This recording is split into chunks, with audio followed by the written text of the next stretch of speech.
Hey, everybody. Welcome back to another Chiefs Corner. Have a very, very special guest today that we're excited to have a great conversation with Senior Airman Anthony Sierra from the 315th Cyber Operations Squadron. All Hey, good morning, right, Airman Chief. Happy to be Sierra. here. Hey, good morning. Good morning. How are you? How's life? Good, Chief. How are you? I'm good. I'm good. Hey, I am so thankful and grateful to borrow a few minutes of your time to have a conversation. I know you and I we've been trying to sync up for a few weeks now. You've been exceptionally busy. You got a lot of great things going on. You're doing great things for our nation. But thankfully, the stars align, and I think this morning you and I we have a few minutes together to chat on today's podcast. Yeah, definitely happy that our schedules aligned for this. Definitely just happy to be here this morning. Yeah, awesome. Hey, so before we jump in it and just getting a chance to understand who you are, I just want to let everybody know you are one of our outstanding airmen that we have in the 67 Cyberspace Wing. So Senior Airman Anthony Sierra, who serves up at Fort Meade in the 315th Cyber Operations Squadron. But does great things for our wing, for our Air Force, and certainly for U.S. Cyber Command. But I got a chance to meet you a couple of months ago. We were at our annual award ceremony for the wing, and in the ceremony when you are recognized as being our Airman of the Year, which is a huge honor, and definitely looking forward to talking to you about that.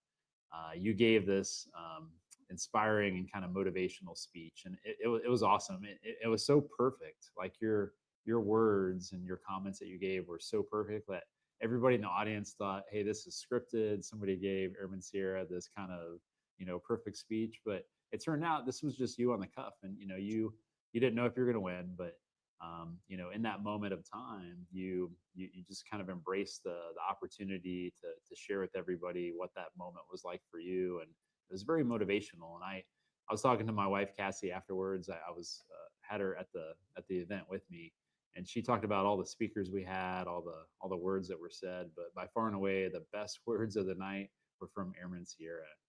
So just excited to now, a few months after that great opportunity to recognize you, to get to know you just a little bit more. And if you wouldn't mind, could you share just a little bit about your background and what led you to join the Air Force? Of course. I'm originally from upstate New York in Poughkeepsie, New York. And what led me to the Air Force was one of my high school teachers. So I originally went to a technical training school to become a police officer. And my teacher there had spent around 20 years in the Army. So every single year, the he made us take the why do I forget the name of it? Is it the ASVAB. ASVAB? Yeah. Yes. Excuse me. Yes, the ASVAB. He made us take that every year, and he said, "Doesn't matter if you're thinking about joining the military or not. You should always at least try your hardest on it." So I took it, and I got a decent score on it. And he said, "I think you really should take this to a recruiter." And when I was in school, I always tell people that I was never a straight A student. I actually failed a couple classes in school. I was definitely in the wrong place around some of the wrong people. I was I was someone that was slipping through the cracks, I would say. But this teacher, he definitely inspired me, and he looked past what I had been doing and the mistakes I'd made, and he still put trust in me and still believed that I could do the best I could do.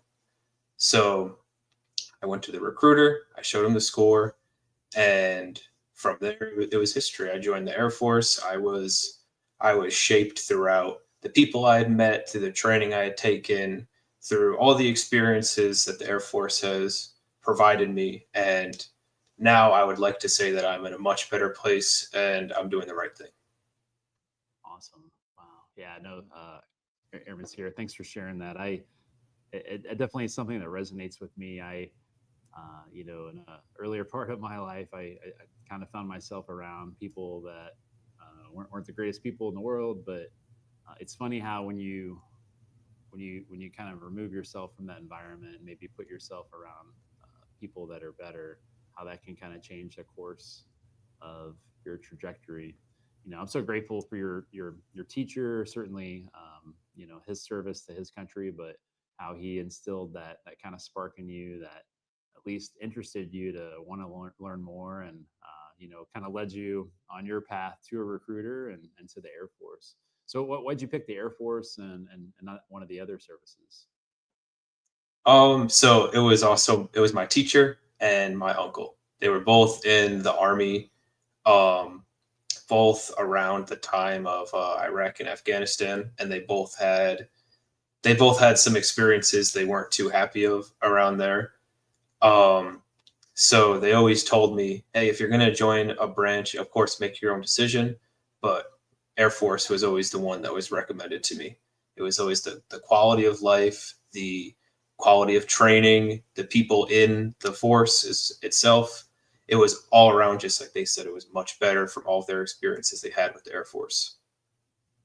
Yeah, awesome. Yeah, great words of wisdom by two who served in a different service. Much like your teacher and your uncle, my father was in the army, and he's also the one who encouraged me to join the Air Force. It's great advice you and I both got, and I'm thankful for you, and certainly picking the Air Force was a big win for us. So you picked the Air Force, and then the career field that you serve in today is 1N4X1 Alpha, so a cyber intelligence analyst. So what led you to becoming a cyber intel analyst, and how has your journey unfolded so far today? So originally, like I said, I wanted to be a police officer, and that's what I was going to join the Air Force to be. Until a lot of people who I've been talking to said, "I don't think you should do that. You already had a background with computers. I was on a computer a lot during my life. I helped around the house with our computer issues. I'd taken a couple classes. They suggested me to do that, and I also wanted to be a drone operator at one point. I thought that would have been a really cool career to go down, but at the time there was no real, like, drones had just been started out in the commercial side. So everybody I talked to was like, well, what would you do when you got out? What would that lead to? And then I began to look at the 1 and 4 side, and I saw the clearance opportunity. I saw the emerging cyber domain. I was swayed to it because I was ready to do 4 years in the Air Force and then get out and get a civilian job. But my experiences here, all the people I've seen, all the things that I do, it's led me to a purpose of wanting to re-enlist and continue my career in the Air Force. So I would definitely say this career was a good choice for me. Yeah, you're absolutely crushing it. It was a great choice.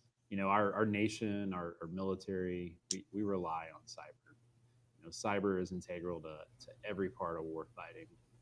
It's a domain of its own, but it's certainly one that's interlinked with all the other warfighting domains. And to be a cyber intel analyst, I mean, that is critically important. We see it in our wing, the importance of what you do, but just on behalf of your teacher, your uncle, all your family and your friends, we're just so exceptionally proud of you. And we got to see it up close here in the wing when you're named the Airman of the Year for the 67th Cyberspace Wing. What did that recognition mean to you in that moment in time when you found out you were the winner at the wing level? And then here very recently, you won again at the combatant command level. You're the U.S. Cyber Command Enterprise Annual Award winner as a Cyber Intel Analyst of the Year for all the joint forces. So Air Force, Navy, Army, Marine Corps, Space Force. You're the top junior enlisted in cyber. What has all that meant to you? It means more than the world. Being able to be recognized as the best of the best, it has opened a lot of opportunities for me. I've been able to speak to our future operators out there in Texas. I've been able to share my experiences on this podcast as well as around the Fort Meade area. I have taught some of our future over at the high school here who are ready to do cyber when they join the workforce. it really means the most to me because I am able to share my experience. I am able to share what I know, what I've learned, and what I recommend to people. I've talked to my friends back in New York and I've said, hey, I think you should join the Air Force and this, and this, all the opportunities that we get. I think it would be a great fit for you. And they've taken to that and they've gone into cyber and intel career fields and they love it.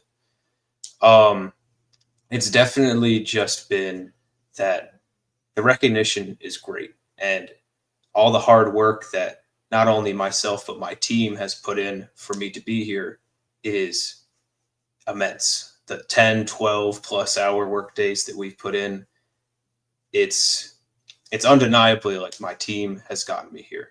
So to be able to pay it forward and help the new members of my team that have just joined, and I've been able to steer some of them in the right direction of, hey, I think you should be looking at college. You have 4 years plus in the Air Force. You should be taking advantage of your time.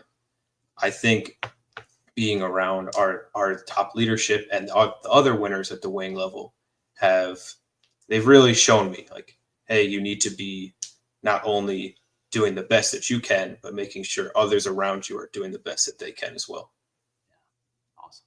Yeah, no, that's amazing. I just really appreciate you kind of giving all the credits, all the team that you have, and those that are around you. And I remember early on in my career, big mentor of mine kind of let me know, hey, Lance, your name might be on the trophy, but there's a team of people that got you there. And I can see that's a big part of the belief that you have and something you embrace. And now that you're instilling it to the next generation, and then hearing that you're spending time, after all the long hours and the mission, you're devoting your off time to kind of pour into the next generation who are going to come up behind us. And there's so many great ways to do that. But being in the high schools, instilling some of those skills and talents that you have to kind of help develop it, and those that are coming up next is pretty awesome. You know, I love all the core values, integrity, service, excellence, but in regards to the excellence that you do every day, how do you stay motivated? How do you continue striving for excellence in everything that you do? It came from one of my MTIs in basic, actually. And it's a bit of a hard statement to swallow, but I think it rings true in everything that we do. He told everybody in our flight, if you don't do your job correctly, you'll kill somebody. And that's definitely a very out there statement, but it's true. If you like, you are not just a person typing on a keyboard, you are not just a person turning a wrench, you're doing it for the United States of America. And every single day, no matter if you think it or not, you are defending all of our troops, all of our citizens from past, present, and future. Um, if you do not pour in 110% effort, somebody will end up dying. And that's what does motivate me every single day is when I sit down and I pour everything that I can into work. I think if I don't try my hardest, there's a good chance that somebody could end up dead because of it. And that's really what keeps me going every single day, that the work that I do is very meaningful, very impactful, and it changes the world. Wow. Yeah, that's I'm getting chills hearing you talk. Just how inspiring you are, and I it's stuff that really resonates deeply with me. And in my mind, I think that it's easy to get on board and be excited about those critical parts of our job and our mission that everybody relies upon. But sometimes when it comes to the little things in life, maybe it's you looking back on my own career, it was easier for me to not put as much of an emphasis on that. But you clearly display excellence in all you do. Those very big, important tasks, but also the ones that are trivial and maybe the ones that we do every day. And I think that's what has continued to help you stand apart as being an outstanding airman. And we're just so grateful. When we put these podcasts out there, there's others in the wing, and oftentimes we get reflections that outside of the wing, people are watching these, and I'm convinced that there's an airman out there that's going to watch this, they're also just like me. They're also going to find you to be very motivating. What advice would you give to other airmen that are, striving to excel, like you've demonstrated? Um, I would say take every opportunity given to you. That is something that a lot of my mentors have taught me. Is I've looked at the training that my unit has provided. I've looked at the roles that I've been able to put in, and sometimes I've thought I should turn this down. There's other people that will benefit better from it, or there's other people that are more qualified for this. But you always look and you see, like, I need to be looking out for myself as well as others. When you see a training opportunity that comes up, even if it doesn't seem like it applies to what you're doing right now, eventually down the road, they'll be like, we need somebody who knows how to do this, or we need somebody who has seen this in the wild, right? We need somebody who's taken this class. And you can put your hand up and say, hey, I've done that. And not only are you going to look good in front of the people that require you during that critical moment, but you're also going to have a breadth of knowledge that when you eventually do exit the Air Force, you'll have just another bullet on your resume and just another possible position that you could fill. Um, Another tip of advice I would say is, and a lot of other leaders will echo this, um, you work for the Air Force, but make the Air Force work for you. You look at your opportunities of college, $4,500 a year in tuition assistance. You need to be taking advantage of that. You look at the TSP. I put 65% of my paycheck away in my TSP. And I don't expect everybody to be able to do the same depending on financial constraints, but take advantage of this because when you're out and you're 60, 65 years old and you have no retirement fund, you're going to regret not putting away a little bit of extra money to protect not only yourself, but your family in the future. So definitely think in the now, but always have the bigger picture in mind as well. Absolutely. Yeah. No, I wish I could go back in time and then just, try to convince you to be my best friend and follow you around because I know I'd have a super successful, TSP for one, but also just in general, gosh, I waited too long to start school. I waited too long to invest, but you get it. You clearly get it. You're getting it at the most important time of this incredible journey that you're on from the beginning, and I really appreciate this journey you're on. And I'd love to ask, when you think about, where you want to go in your career, looking ahead, 5 to 10 years from now, is there any specific career or personal goals that you hope to achieve? Um, well, one of the goals I would like to achieve is becoming a member of our special operations. That's their mission, their culture, everything about how they conduct their operations is what I would like to be a part of. So I would definitely like to join one of those units. And I would also like to see myself become a warrant officer sometime in the future. As soon as that had opened for the Air Force, the opportunity had opened. It was something I immediately wanted to jump on, but due to rank and time constraints, I couldn't. So, looking at the current packages that go up and comparing myself to what I have now compared to them, that's definitely a goal that I'm working towards to eventually join our elite warrant officers in the Air Force. Yeah, yeah, I think you nailed it by characterizing them as elite. We're excited in the 67th Cyberspace Wing. The largest number of warrants have come to the 67th compared to the rest of the Air Force, and we're very fortunate, but also very um, critically, manned in a way where we're relying upon them for that technical integration that they're going to provide, that credible advice, and the utmost that professional war fighting that they're going to deliver. And I love the fact that just warrant has the word war in it, because they're going to be critically important to our mission, should we ever be called upon to go to fight our nation's wars. But special operations is also incredibly awesome too. And both of those, I think, is probably a good way to describe it as being elite. And you're certainly that now. I know you're a senior airman today, but I have no doubt you're going to be an NCO here real soon. Fingers crossed. This coming cycle that I know you recently accomplish your WAPS test. But fingers crossed at the Air Force. We get another win on the horizon, and you're a staff sergeant select here real soon.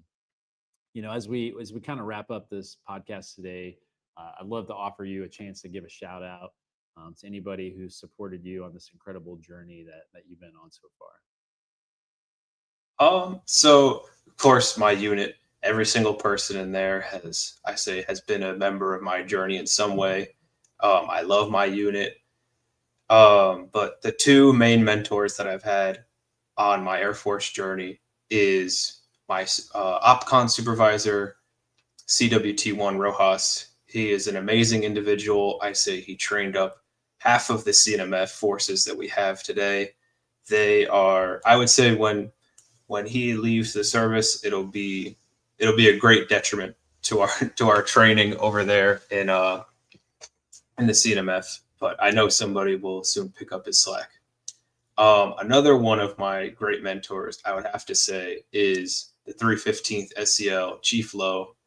I cannot count the amount of times that I've had to write down something he said, or I've been in his office and we've just been talking about the future and the operations that we're doing. And I've just been like, wow, I need to be taking advice from him. I need to be just trying to model myself around him because he is an amazing individual. He is an amazing member of this Air Force, and I am so glad to have the opportunity to meet him.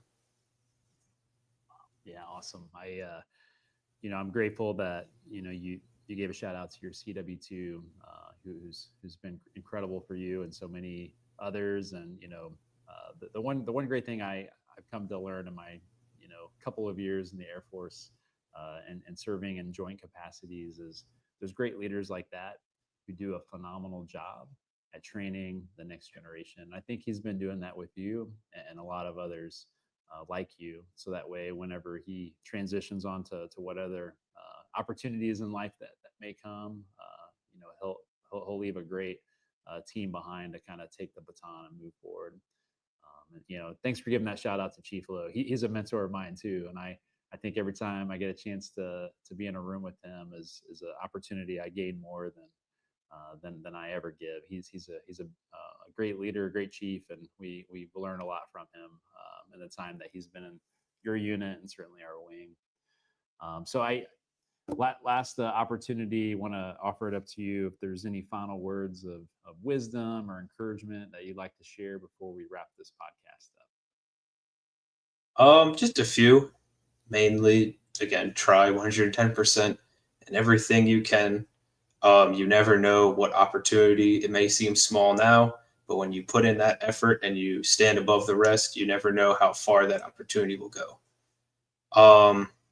Another thing, of course, I'd love to harp on, make the Air Force work for you. Always take advantage of the amazing benefits that we've been afforded here. And I guess my final thing that I would like to say is always try to operate above the grade that you're in right now. I would say the reason that I am able to be winning at this level is because I compare myself to people who are above me. I occasionally will ask NCOs, SNCOs, hey, can I see the awards package that you put up that won? And I'll take a look at the bullets and I'll say, okay, I think I could do something similar to this. Or as a E4, I don't have all these opportunities that you have, but I would like to try and emulate that the best I can. So when I look at my packages that I put up and I look at the work that I'm doing, I don't say, well, I'm doing senior airman work. I try and say, well, I'm emulating a staff sergeant. I'm emulating a technical sergeant, a master sergeant. And when you have that mindset, that's what really helps you stand out above your peers, is that you are not operating at E4 level, you're operating at E5, E6 level. So always strive for that if you are looking to win and have doors open for yourself in the future. Awesome. Wow. Yeah. So just grateful for the time that you shared with us today here on this podcast. Senior Airman Anthony Sierra, you mentioned the word elite. You are one of the elite airmen in the 67 Cyberspace Wing. You're one of the elite airmen in the Cyber National Mission Force. as a proud member you are of the 315th Cyber Operations Squadron, the Dragons, who are pretty cool and pretty awesome in what you do. It was so great to see you recognized and to get that recognition you deserve at the wing level, but also for the CNMF as a Cyber Analyst of the Year at the Combatant Command level. You're an all-star, and I'm just grateful that you're in this wing, and I'm grateful that you're in our Air Force. So thanks for being on the Chiefs Corner podcast today. Keep up the great work, and we're excited to see how your career continues to rise to the great hard work that you're putting in every single day. Keep up the great work. Thank you for having me, Chief. Awesome. All right, folks. Thanks for tuning in to this outstanding Chiefs Corner podcast with the outstanding Senior Airman Anthony Sierra. Proud of him and proud of all he does every day for our Air Force. And as always, light him up. All right, Airman Sierra, you crushed it. So kind of, I didn't say it before. This is, I think, my last Chiefs Corner podcast, but